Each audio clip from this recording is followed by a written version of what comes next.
Welcome to the Siobhan Lou Show. We were just like getting so excited because we've not seen each other. Has it been like 2 years? Is it 2? It's been like probably longer than 2 years, 2 years at least, which is crazy because I feel like we just like every time I watch your stuff on Instagram or like listen to anything you put out, I just feel like, you know, you're just kicking butt and taking names. And so I feel like I know what's going on in your life, even though we're not connected. Yeah.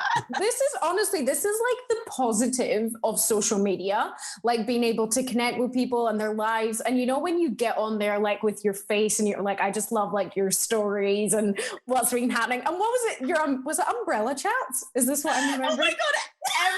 Literally everyone talks to me about those. The Umbrella Diaries. So I was in Seattle like this time last year, I was in Seattle. Yeah. This time last year. Yeah. And, the whole time I was there, I just was like doing these things called the Umbrella Diaries. Cause I believed that like, it wasn't just about the umbrella. It was about the culture of Seattle. So in Seattle, everyone like it's rainy all the time. No one wears umbrellas, which I don't understand. Or they don't like put on an umbrella. Like they like kind of they don't do anything to their appearance, which is fine. No one needs to, but like, if you do, the problem I had it was like, if you do something to your appearance, like if you curl your hair or like put on makeup or like, you know, try to present yourself in a way that feels like more, I don't know, even a little dolled up. And I'm not a girly girl, but like, I enjoy that. Like it was nice. And I was going to my office, whatever, I was going to work. People look at you like you're fucking crazy. And they really look at you crazy if you're using an umbrella. So I was like intentionally trying to go against the culture by wearing an umbrella and like being myself, like, which is, you know, someone who likes to put on makeup every now and again and like trot around in shoes with heels. Like I'm not always that way, but I certainly am into it. Yeah. I just can't, like, I've been to Seattle before. It was actually one of the first places I traveled to when I first started my traveling. And I just can't, like, I can't remember. It was so long ago, but I can't remember it being like that. Like, is it just a real casual, laid back kind of whatever? It is. And it's for a lot of people. And like, I thought the nature was amazing. I would never say anything like horrible about that place. It just wasn't my city, you know? And I always felt like I was the kind of the odd woman out because of the way that I was like raised or like, you know, the way I like presented myself or just even I'm a very like, can be a pretty like kind of bubbly person. And so there's not like a lot of people are pretty chill. So it's great for folks who are like that. But it was like kind of an interesting experience for me. That's so fun. And where are you based right now? So right now, up until literally Monday of next week, I'm in Washington, D.C. And then I'm going to be moving to Costa Rica for 2 months. And then I don't know what I'm doing after that. I'm going to have an idea. Cool. So cool. I caught you at the right time. So what's happening in Costa Rica? It's like, this is like one of my travel goals purely for like all the magic that's there. But yeah, tell. Okay, Siobhan, I have no idea what's happening in Costa Rica. I decided to quit my job. My last day was Friday of last week. And, you know, I've had my own company for a while on the side, but I also decided to start up a second company. So now like I'm done with my corporate job and now focused on these 2 other things. And as part of that release from my job, I decided to like leave my apartment. I decided to end like a relationship. And I was like, I need to go somewhere. And I was doing some journaling in the morning. And sometimes I'll do like creative writing as part of that. Yep. And I was talking about like writing about a character who picked up and like went to Costa Rica and had all this freedom. And so I was like, wait a minute, like maybe that character is me. Yeah. And so that's what I decided to do. I'd never been, I didn't really know that much about it. I didn't know where I was going. I just like texted a friend who I knew had been there. And I was like, hey, I'm going to Costa Rica for like a month and maybe 2 months. Like, where should I go? And he was like, no, Sarah. So that's where I'm going. Cool. I'm going to stay in a treehouse for a little bit. Love. And I have no idea what else is coming. Literally none. I love that. I used to do that when I went to Bali. I just was kind of rock up and be like, okay, what's going to happen here? But Costa Rica is like full of just awesome. Like, I think I follow a few people that are living there at the moment. And, you know, there's so many cool retreats and things that go on there, and they're very into their healing and plant medicines. And yeah.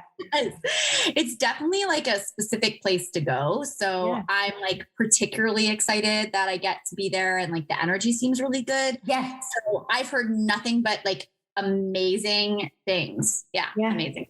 You're going to have to, are you going to do like Costa Rica diaries when you're over there?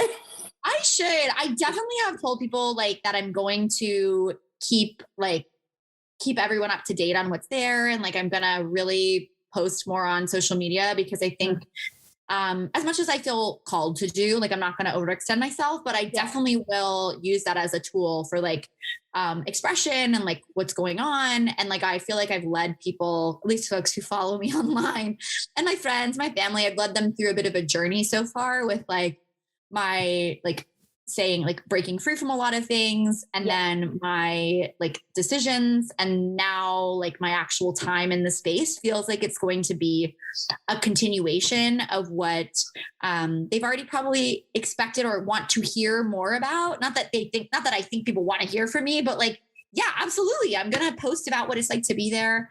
What I'm really searching for is like a bit of freedom and a bit of space. And I felt like it was somewhat arbitrary where I went, as long as I felt like it was aligned. And Costa Rica just felt like the right place, you know? Wow. I'm so excited to follow this journey as well. Because it's cool. I love following other people's journeys. I always say to like, you know, my close friends and my partner, like, my guilty pleasure is reality TV, because I'm just, although most of it's scripted, but I'm just obsessed with like following along with other people's lives and what they do. And, you know, you attract the same type of people. So, you know, we all just like following each other along. I know, we're just following each other's lives. And the thing I realized is like what I was seeking was a lot of what I was seeing in other people who had like left this sort of structure or like these confines in their life, and like started something new, and like took risks and took chances. And like, I really saw a lot of myself in that. And I just wasn't really feeling like, it took a while for me to get to that point where I could step out of the construct that I was holding myself in, or like the belief systems that I had, to actually do what feels like the most aligned. So that was a journey in of itself. And I really feel like it started maybe a bit before, like, you know, I've been doing spiritual work, whatever that means, for, you know, quite a few years now. And I would say my real kick in the ass journey started right before we did David's training together, when we connected. So it's been about 2.5 years since then. And it's like the culmination of all that really intense work that allowed me to be like this confident in my decisions. So it's fun. Yeah, it's so true. And, you know, I think it's the same for all of us, and especially like the other facilitators I've had on the show as well. But for people that don't know, because I've not even said, I met Emily on our breathwork training course, and Emily's also a breathwork facilitator. So do you want to talk a little bit about that? Because we did the course together. It was fucking life-changing. It was so incredible, like the best. And we just had the best bunch of people on that course. And then when you did that, you kind of went into, correct me if I'm wrong, but into more the corporate kind of breathwork facilitation. Do you want to tell us a little bit about that? That would be awesome to hear all about it. Yeah, for sure. I can tell you a bit about that, and then kind of how I've morphed it, because I think that's a component of it. So yes, breathwork facilitation is 100% something that I do, just like Siobhan. Of course, you do too. And my real focus, my mission, I think what really lights me up, I'll say, and what like I'm all about, is the intersection of spirituality and business, or AKA the balance between your heart and your head.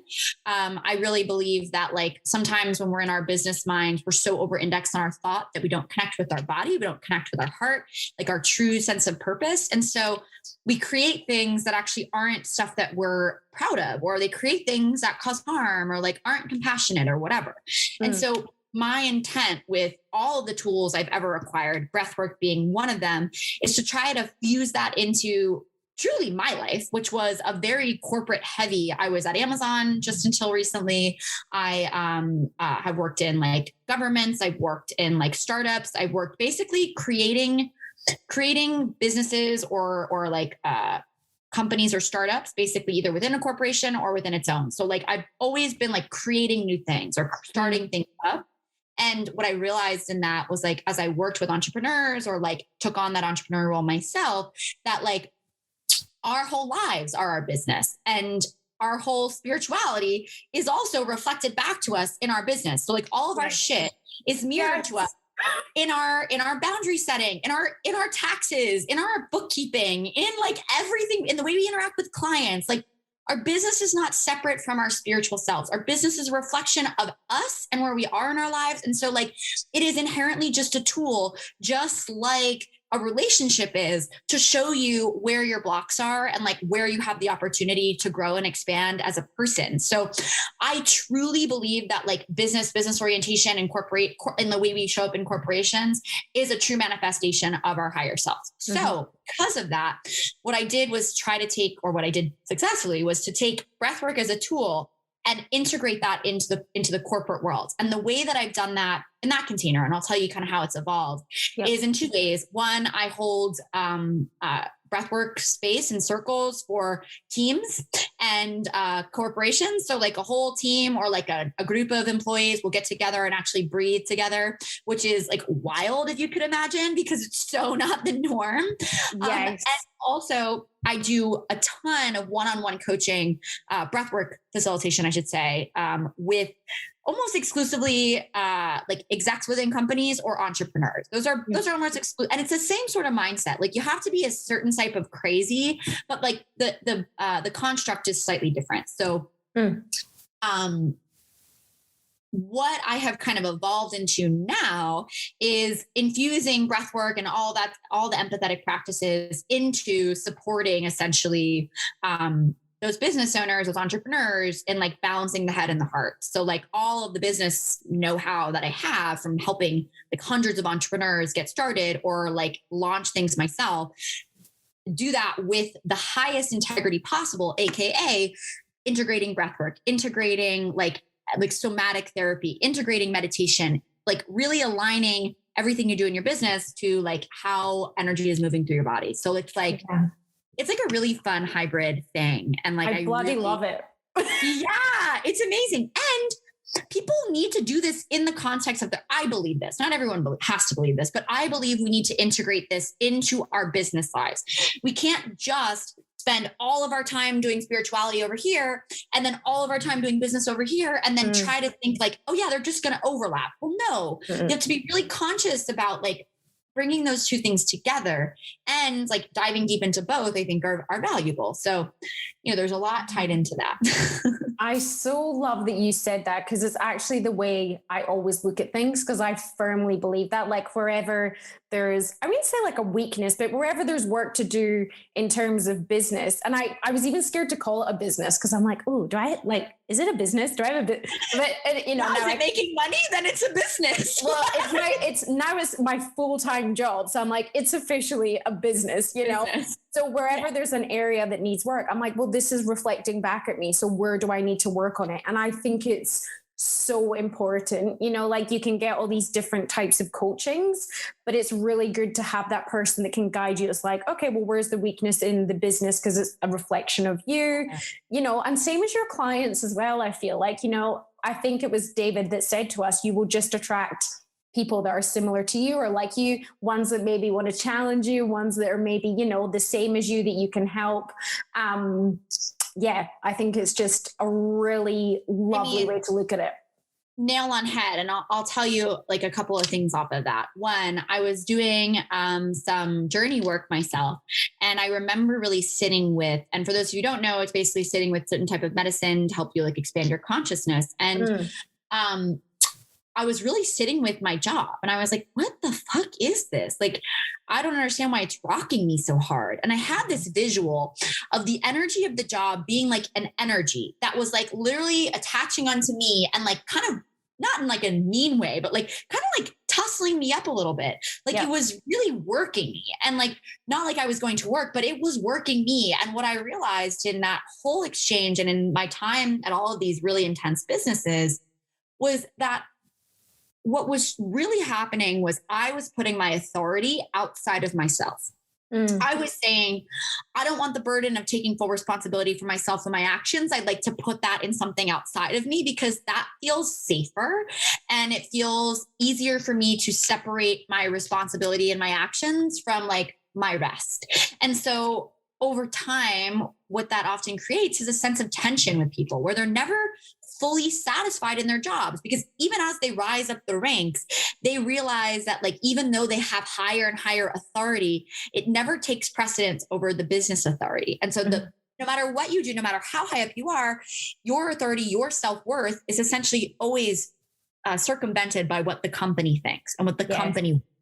And so a huge part of it was like the way I was able to build up the courage to leave my job, to focus on my own thing, to be reliant on myself is I really, really, really had to be held to the fire to say, how much do I, Emily, believe in myself? Like, how much do I trust myself? How much do I trust myself? And how much do I trust the universe as part of that? Like higher self, me, universe, like how much trust can I place there? And if I can hold that trust, then things will flow. And yeah, it's been a kind of wild ride.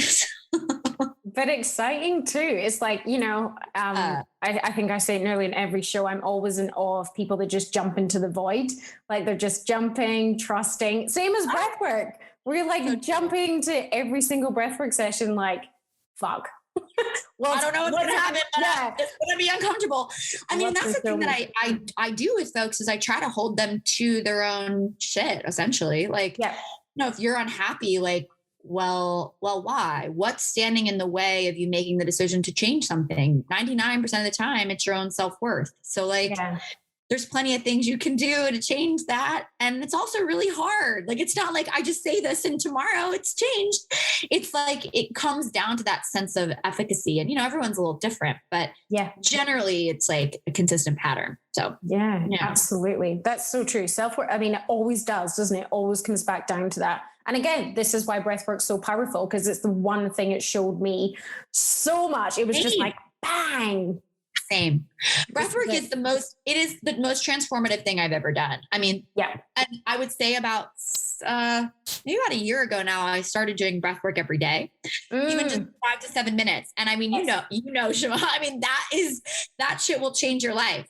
And it does. It 1,000% does. It's like, you have no excuse for handling your own shit in that moment because you can face it all right there. Even if you don't logically know what you're processing, the ability to release and feel that sense of freedom in your body means that you're calling freedom closer and closer to you. So it's like a manifestation of what you want, which is like the release, the openness. It completely transformed my reality, like hands down. That was it. It's so true. Can you like tell us some of the main, I mean, I know there's probably a million because we all have a million, but what's like the main things that breathwork has shown you? Or even like, do you remember your first session? Yes. Oh my God. Can I tell you the story, Siobhan? You're going to like laugh so much. So the first time I did breath work, I hated it. Yeah. Hated it. I wanted to run away. I was so angry. I was like, I'm never doing this shit ever again. I was working with a life coach at the time. And to be honest, I had just a lot of built up anger, and that's fair. A lot of us do. Yeah. And so I remember the first time I did it, it was actually transformational breath work. So not the exact same that we practice. I personally love our version way better than transformational breath work. So hey. So I was doing the breath work practice and my whole body cramped up, like everything, my head to my toes to my core. I'd never been in so much writhing pain voluntarily in my life. Like, it was so bad. And then people were like screaming around me and like wailing. And I was like, where? Like, everyone listening's like, can relate. Like, what is going on? Who are all these crazy people? Like, why did my coach bring me here? And I remember getting in the car so we could drive home. And I was like, I'm never doing that again. And then my life coach went out, moved away, came back into town. And literally the only time I could meet up with her or find time was the time of the breathwork class. So I was like, well, fuck it. I'll just come up and go for the second time. And now I know what I'm just not going to breathe as hard. I'll just lay there. Like, it's not going to be a big deal.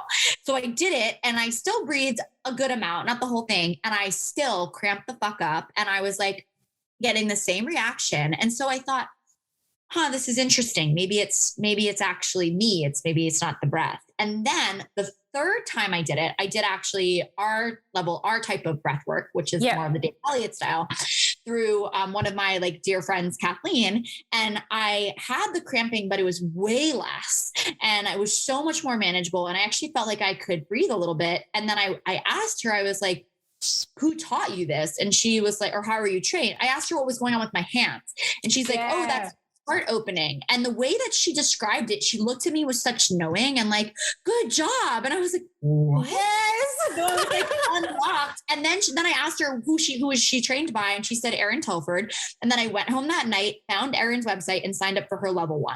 Yeah. So I would say I like jumped the fuck in and I was like, this is painful. I don't like it. And there's something for me here. So I'm just going to do it.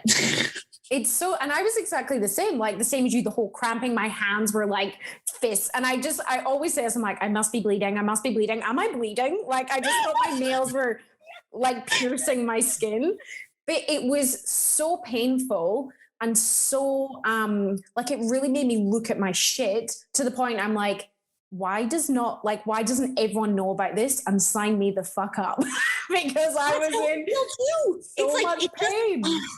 It unlocks you. And I think what I've learned from it is like, I can hold my emotion. Like I can hold it and I can release it when I'm done with it. And like, I don't have to let it stick. And so I'm no longer afraid of the fear. I'm no longer afraid of the grief. I'm no longer afraid of the sadness. I'm no longer afraid of the anger. Like I just know that it has to move and it's going to move and I have to experience it and love it. And it's like a very, I think it's a really, really important practice. Like, I don't think I would be the same if I didn't have it, you know? Yeah, it's so true. Same. It literally changed my life. And I always like to say as well, you know, it's not for everyone. Not everyone has to do it. If you really don't like it, that's fine, you know, but for some of us, it's really, really life-changing, you know? But getting back to it, what was the main things it showed you? Oh yeah, I forgot to even mention this. Okay, let me think about this. Well, there's a lot of stuff that it's unlocked for me. I would say that first and foremost, the number one thing that I got from it first, I wouldn't say the number one thing, but one of the things I got from it, that's a huge highlight is, in the practice, but like you make noise, you scream, you say things out loud. Yep. You yell, like it's like emotional, you laugh. And the first time I went to it, or like the third time when I was in Kathleen's class, I was like, who are all these crazy people? And what are they speaking out loud? Like, that's weird. That's so weird. And gradually over time, I realized my hang up was that I just didn't think I could take up space. I thought I was being disruptive by being loud or by expressing myself or by saying the things. And slowly over time, I completely let that shit go. I was like, I'm going to scream at the top of my lungs, bloody murder, because God damn it, I have to. And I don't care. And I realized that me doing that and expressing helped others also feel comfortable to express. And I'm sure you've experienced this too, Siobhan, like where you're holding space for like a group, right? Mm-hmm. And one person feels free and they express and they do their thing. And then the second that person goes, everybody else is like, oh, well, if they can go, I can go. It's giving permission, right? Yes. So it gave me permission to speak up. It gave me permission to be myself. It gave me permission to be loud and like not timid, and recognize that when I am that way, I'm giving everyone else permission to be their fully expressed self. So that was number one thing.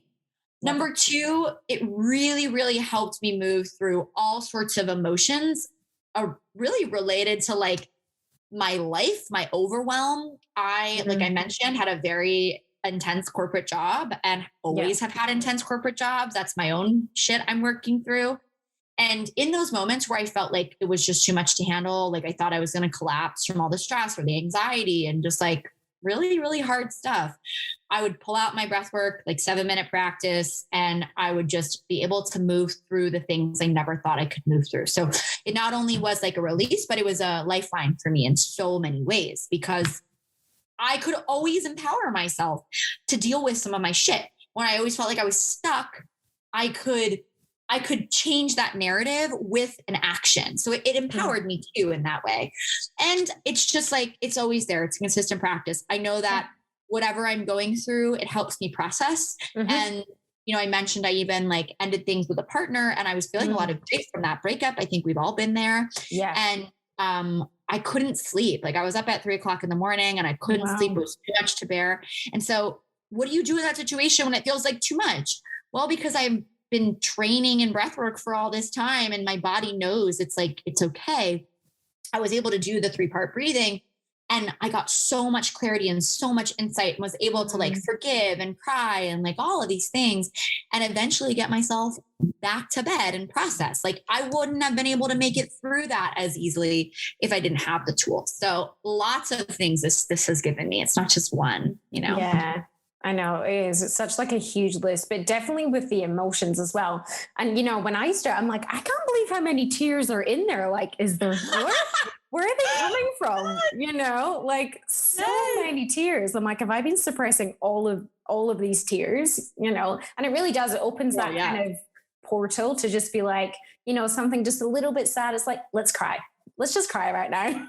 I could not agree with you more. It's like, I just wanna like, you know, feel free to express. And this practice gives that to me. Yeah. And the cries and the screams, like you probably remember when we were in training, it's just like people were screaming, myself included, like for like 40 minutes, just like bloody murder, like, it was so good. And this is what I kept saying, like, I couldn't believe that there wasn't a group of people or there wasn't this kind of, or maybe I just didn't find it, where like in Melbourne or in Australia where I was. And I'm like, we need this everywhere, you know? And then it's like, okay, I'm going to create it. We're going to do it. And we're all going to scream and yell. And, you know, I always encourage like ugly crying is kind of like my thing. I'm like, let's ugly cry. Let's get snot everywhere, tears everywhere. Let's have a tantrum. You're like, messy with it. Literally. I'm like, have the time and move, you know. And every time I like hire a space, I'm always like to the, like, you know, the people, I'm like, look, is anyone else going to be in the studio? Because this is what happens. And they're kind of like, no, like you'll be fine. I'm like, no, really? Like it's really adult tantrum time, you know, but in the best possible way. And it's so true. And as soon as you said like one person kicks off, I can literally think of the people that do it and then everyone else does it. Yes, you know? And it's like, if anyone listening who comes to the groups, like try and be that first person next time. Make it your challenge to be like, I'm going to be that person to just give everyone else permission. Well, that's it. I mean, you are of high service when you do that, you know, and you don't have, it's not, you know, and as you know, it's not like if you don't do that, you're not great, but it's like, there's a lot of people, everyone I think is holding back. I think Erin, I don't think did you ever get trained with Erin Telford? Well, do you know what was so funny? Because I initially went to do level 1 with her and couldn't do it. And I was like, oh, I'm going to do level 1 anyway. I was like, damn, I really want to meet her. And I was messaging her. Anyway, I could only get onto David Elliott's course, the one we met on. And it was a full course. And I knew deep in my heart, I'm meant to be here to facilitate groups. And it's what kept coming through. And I'm like, well, if I did level 1, I couldn't do groups. So I went onto David Elliott's course and I was there and she rocked up. Yeah.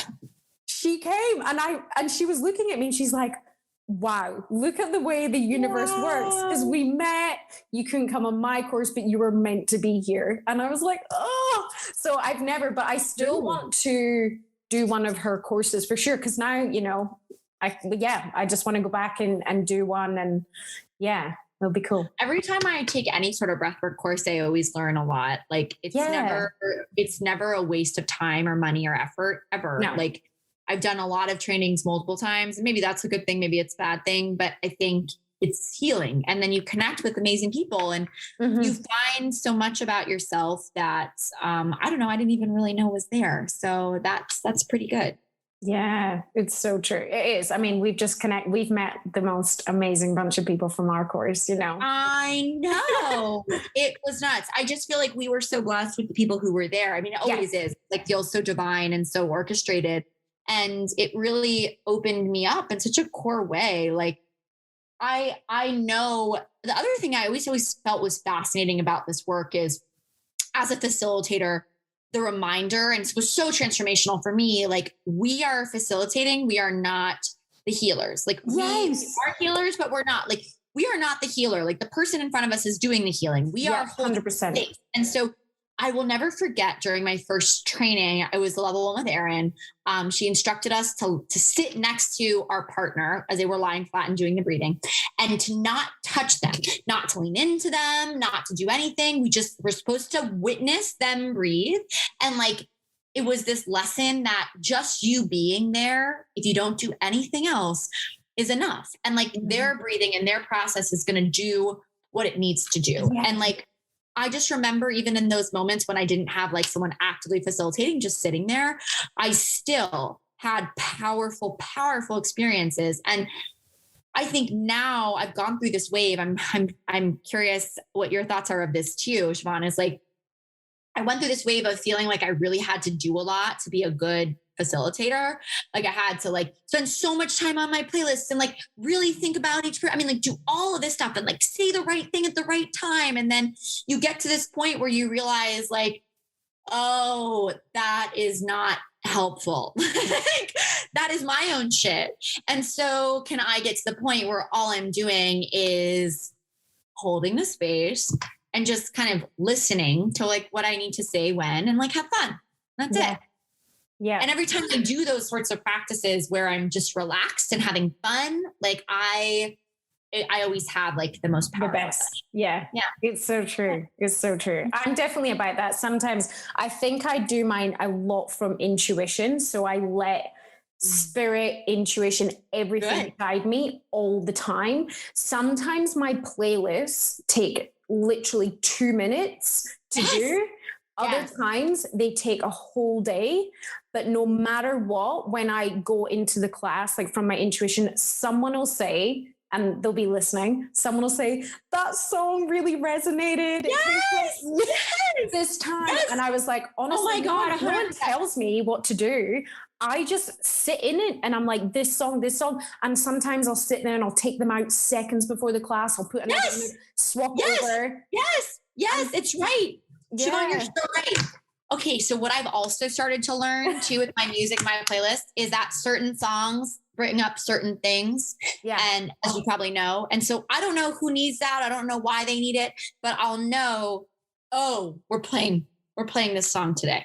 Yeah. And that means something to me as a facilitator, which means I don't know what exactly they're going to process, but I know there's going to be something here, and I got to be really vigilant during that song because I have to facilitate with my own heart, like the openness for whatever's going to happen, like to just show up in concert and know. And so, man, I think that's the piece of experience that I feel like I've really gained, is like how to understand my music and like what sort of music do I play and what energy does that hold? And like, what sorts of experiences do I feel like my clients or like my, the people who work with me, like they have most often. And, it's all information. It's really interesting. It's so true. And also on the other side of that, there's songs I sometimes play and someone's like, oh, like I just really didn't like that song. It really triggered me. And I'm like, cool. Why did it trigger you? Why did it triggering? What's it bringing up? I never take offense to anything because I'm like, well, what's it bringing up for you? Like, and then they really sit in that and journal about it. And they're like,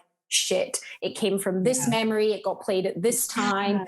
This was going on in my heart and my body, so some songs are like, oh, that was amazing. I felt so much gratitude and clarity. And then the other side of that, it's like, that really fucking triggered me, so can go from both ends. I'm curious, like, have there been, without obviously naming any specifics, like, have there been any moments or people or groups that like really rocked you or like really were hard for you? The only I can like really speak on this because the only time, which I've kind of learned is like a universe thing, the only time a group's really triggered me is when someone else has booked a group in, not told them what they're doing and said, hey, we're going to do meditation. They come, there's masses of resistance. I can't flow with it. They're all just really uncomfortable. So my new thing is, unless the group don't know fully what like breathwork, meditation, healing is. They don't know who I am. It's not happening. So it's a big no. If someone's like, hey, I've booked like all my staff in, I'm not telling them what it is. I'm like, no, it's not happening. So that's happened with two groups. And as soon as the second one hit, I'm like, never, ever again. Cause it didn't feel, I feel like people need the choice to do this. Like it's their healer, they're their own healer. You know, they need the choice to be like, hey, I'm going to jump into this work, or this resonates, or I feel called to it. If they're not, I'm like, I'm not there for it, because I want them to be fully open to doing breathwork. Yeah. But yes, that's 1,000%. I mean, I feel like that I've had that experience too, where people are like, well, I'm not really sure what it is. I'm just going to offer this up. And I mean, I get why they're doing that. And also maybe they themselves, this is a thing I think is kind of funny. I think because breathwork has become more popularized, people have an idea in their head based off of like yoga or like what they see in meditation apps of like inhale for a count of 3, exhale for a count of 3, like inhale, hold the breath for 3, exhale. And so not that those are wrong or bad. Those are actually probably pretty amazing. They're really good. Super helpful things to definitely do. And breathwork in this style is not that. It's like, it's not controlled. I mean, it is kind of like, it is a bit more free flowing. There's so much that goes into it that like it, and also nothing at all. So, I always find that kind of interesting, you know? Yeah, it's true. But yeah, that's definitely like in terms of like resistance that's come up for me. And the other thing is people doing the breath work and then sharing it with their friends. And I'm like, oh, you know, it's just be careful with that one. You know, you want to have like a guide or a facilitator, and you want to be in contact with someone that can really help you, you know, guide you through it. So I'm always like, if you want, just find someone that's done the training, find someone that can help you process your emotions that they do come up, you know, or follow some sort of guided work while you're doing it. I totally agree. I totally agree. I think it's important to have support as you move through things, especially if it's new, because there's so much stuff that could come up. I mean, obviously if you're like a practiced person or you're curious about it and you want to take it easy and, you know, go slow, that's fine, obviously. But who am I to judge? I mean, part of me also thinks the folks who just jump right in or go to a friend or whatever, like that's also part of their experience and part of their journey. And like, maybe it is for them, maybe it isn't. And so in that regard, if someone who books the space, who doesn't actually know what's going on, like absolutely, it's a lot of resistance and that doesn't feel in integrity, but also like how interesting, you know, that they get exposed to that maybe against their will, but also like what part of them is agreeing to that on like some like external, like additional level, you know, and not to say like that we shouldn't give people choice, but like, it's interesting. You know, it's not like it's anything. You can always just lay there and not do the practice. You can always not do it. You can opt out. It's not like it's being forced. It's just something to be exposed to that's potentially uncomfortable. Interesting. It's true. And it's the other thing I always say to people as well. Just remember, like, this is your space, your rules, your body, your session. Do what you want in that space. And if it doesn't resonate, it's okay. You know? Okay. And then you get psychopaths like us. They're like, that was so sore. I hated every second. How can I tell everyone about it? I was in so much pain. It was great. Let's do that again. Let me commit my whole life to this for a weekend and just see what happens. Yeah, so true. That's so real. True. And did you sit with any sort of plant medicines before you did breath work? Breathwork predicated plants. Okay. I had one journey, plant journey before David's. Actually, really like right before David. It was like I went and did a breathwork with Erin. I had a plant journey, and then I went to David's. So it was right beforehand, and that was really powerful. Yeah. And then following that, I've had several. And so I've been integrating them. And actually what I found is really good is that when I'm in a journey space in a community, I'll oftentimes either like be programmed in as offering breathwork after a journey or before, or, you know, just as like, if it's just a group of a group of friends, like I will just facilitate it because I think it's really powerful. Yeah. As you move so much energy, as I'm sure you are like, know, you can get so caught up in the stories or the experience that you had with the medicine that I find that like it's almost like a loofah or like a scrub brush that just like the breath work goes through your body and is like, what else is stuck in there? Okay, get it out. Like it helps with integration. And I really think that's powerful. I think it's important. And I've seen so much benefit from things like that. So it's honestly some of the most powerful breathwork experiences that I've ever gotten to facilitate are after journeys or before journeys, because your body is already so at that level that you can just tap into some crazy ass stuff. Like it's great. I love it. Cause I'm always like figuring out ways of, either going deeper or different ways to discover it. But you would just be so open. This is why I say to people like, after your breathwork session, go and just journal. I love it how you said your creative writing. Is that just like explain it? Yeah, of course. So a lot of the work that I've done in corporations is actually in marketing, and a huge part of my roles in the past, and not always, I kind of go in and out of this depending on the role or decision, but my last job, I did a ton of copywriting. I wrote the brand voice. I wrote all of our content. Like it was part of a startup. You have to kind of do all the things. And sometimes it doesn't matter how senior you are, you have to do the fucking writing. And so I really started reminding myself how much I loved it. And I got to sit with the creativity of a story or how to communicate a message. And so through that, I really got curious about what creative writing could do for me. And what it was interesting, what first started this was, maybe like a year ago, I don't know, a little less, a little more. I would just be like walking down the streets, like grab a coffee or go to the grocery store or something. And I would just feel like these characters or these people who like were represented in character form, like these ideas or thoughts of things would come to me, and I would just start to like really want to get to know them. And it was almost like this energy outside of myself, almost like an external spirit or guide or whatever that I could interpret as like a story, a character story, like a character in a story. So I would sit down, and as I would feel that energy come through, I would sit down, I would just write. And I would just, for the sake of writing, not because I'm trying to do anything with it, but just because it felt good.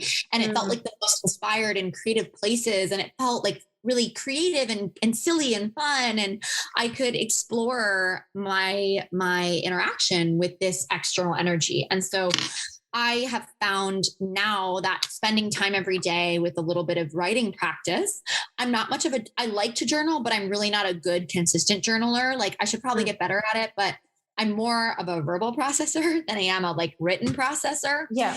And so I do a lot of voice notes and stuff, but like the writing, the sitting down and the writing creatively has provided so much space for me to explore my own reality through the projection of the story that I'm writing. And so that has been fun. I've joined a writing group with a group of, I'm part of this community that like teaches shamanism, and not like related to plant medicine, although that's like a component, I suppose. It's about like the shamanistic way of living and how to be in community with like the earth and the plants and all that. And there's a writing group as part of that. And so I've started to I joined that, and I've been like creating different, stories, short stories, pages, things like that to come in community around. So I find it very therapeutic. I find it so joyful. I feel like I don't particularly want to put like goals or objectives on it. I just want to have it, and maybe one day I'll release some of these kind of fun stories. They are certainly, for me first and foremost, and then maybe others. Yeah, I love that. And it's a really cool idea as well for like people listening, just to do like another form of journaling. And I also like how you said you like, you're more of a verbal processor. Like try and like for people listening, like find your own way and your own tools that work for you. Like fair enough, if it's not journaling, I have one of my clients, she records herself. Like she records as if she's talking to like, a therapist or someone, records her post breathwork downloads, if you like, or realizations, because she doesn't like journaling. So, but I love how you said about the creative way of doing it, because it could just be another way of kind of, exploring yourself, isn't it? And like exploring your creativity as well. And like, when you were story are you writing, Yeah. you know, and like, what does that say about where you are? So yeah, go ahead. Sorry. No, I was just going to say, and when you were saying that, it just popped into my head. I remember at the end of our course and David saying to us, I'm in a room full of writers. Do you remember me saying that? Oh, yeah.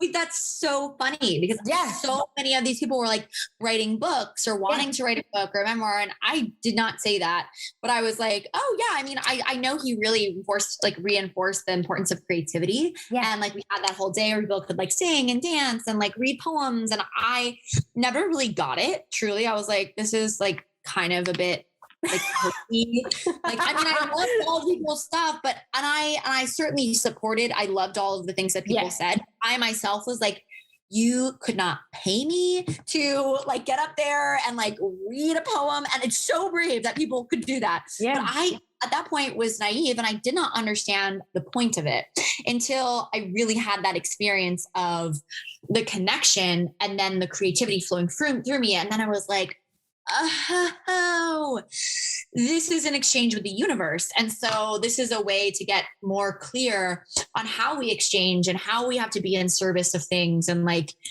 now I freaking get it, David. Like, I mean, I don't get all of it, but like I can understand it for me. And so I always laugh at him. He has such a thoughtful way that he does things where the method is the madness and the madness is in the method. So I have a lot of respect for the way he teaches through the way he lives. You know? Yeah, I love it too. And there's one thing before we finish up, I really want to touch on it. Is one thing I don't think I've touched on in a podcast. And I think it's so bloody important. You said the word exchange. It was the one thing, the main thing I took away from this whole course. And I would love for everyone to listen about the way David explained this method of exchange. So, you know, and I actually said it to Tom when we got home, my partner, and every single time we do something, we're always in our head saying, okay, is there an exchange or a fair exchange, or will there be an exchange? You know, so I guess I'm trying to think of a way to look at it. Like, say,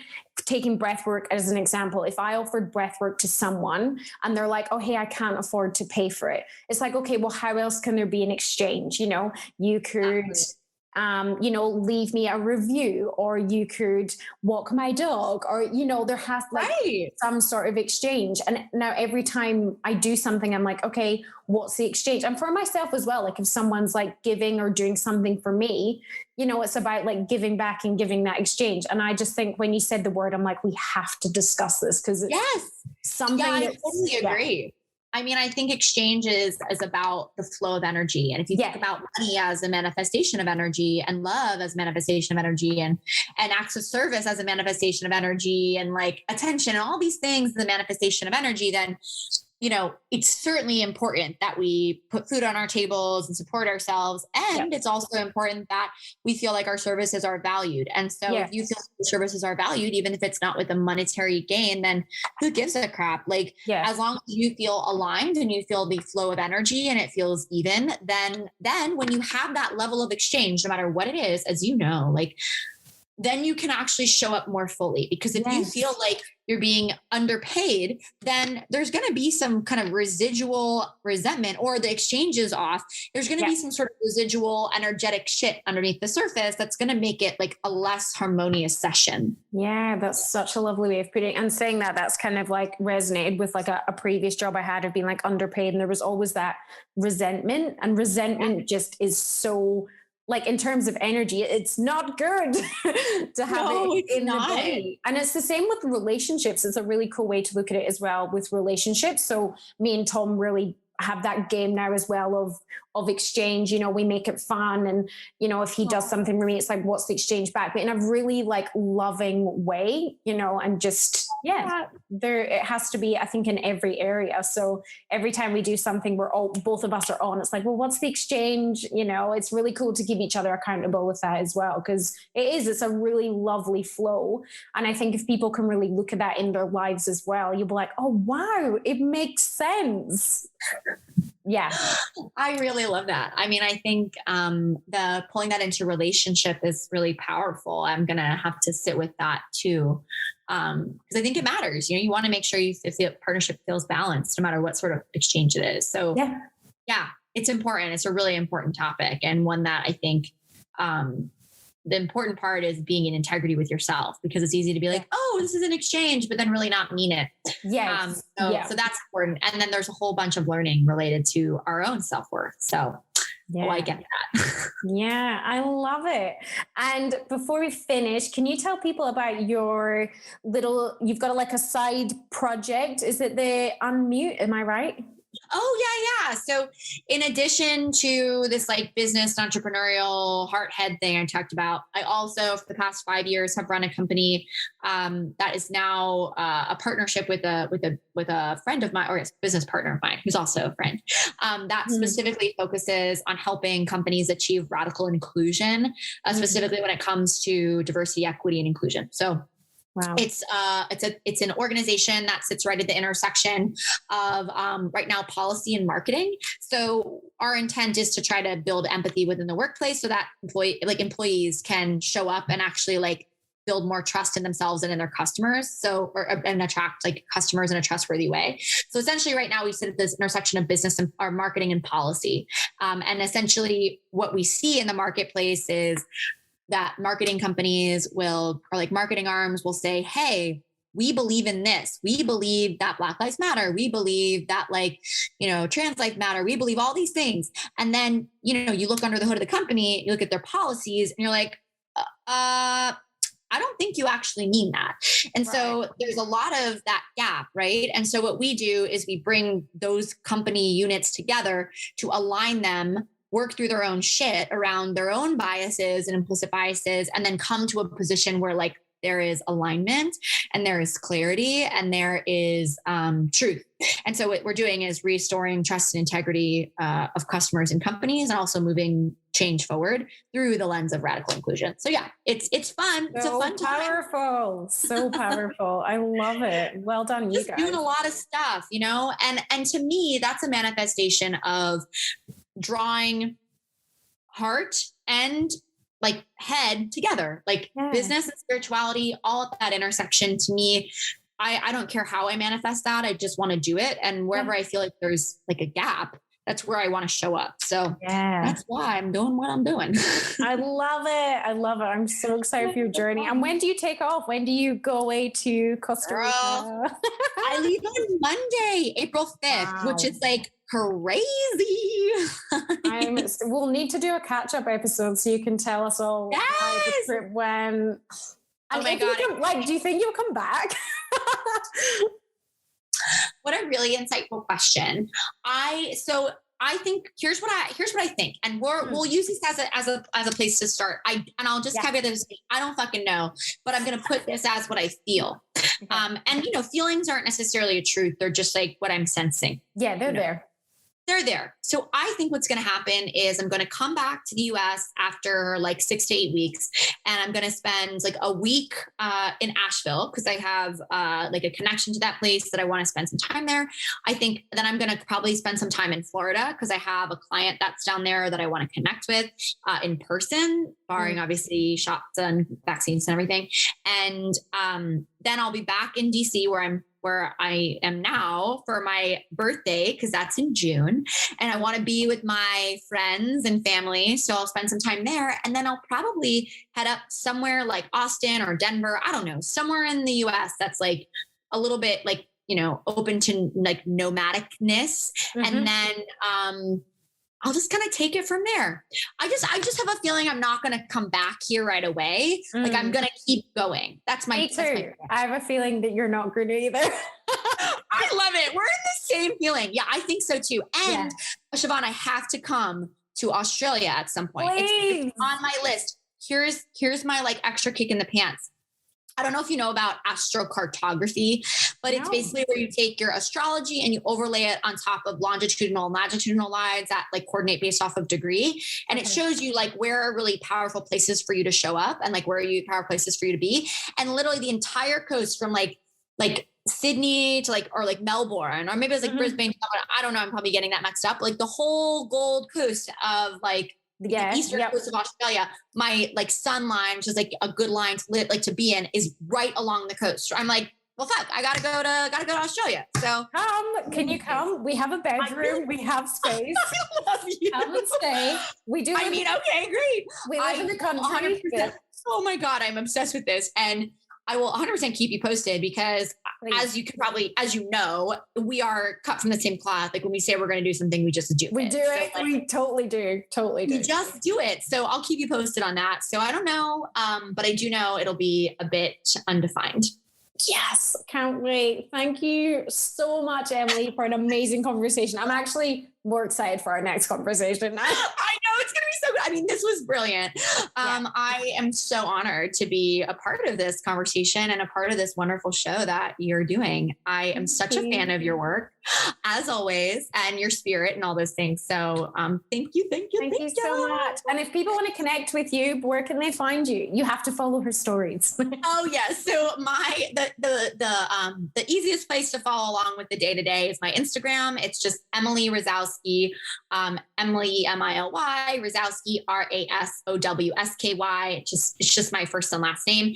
And then my website is .com, EmilyRasowsky.com. And that has all of the business work that I do.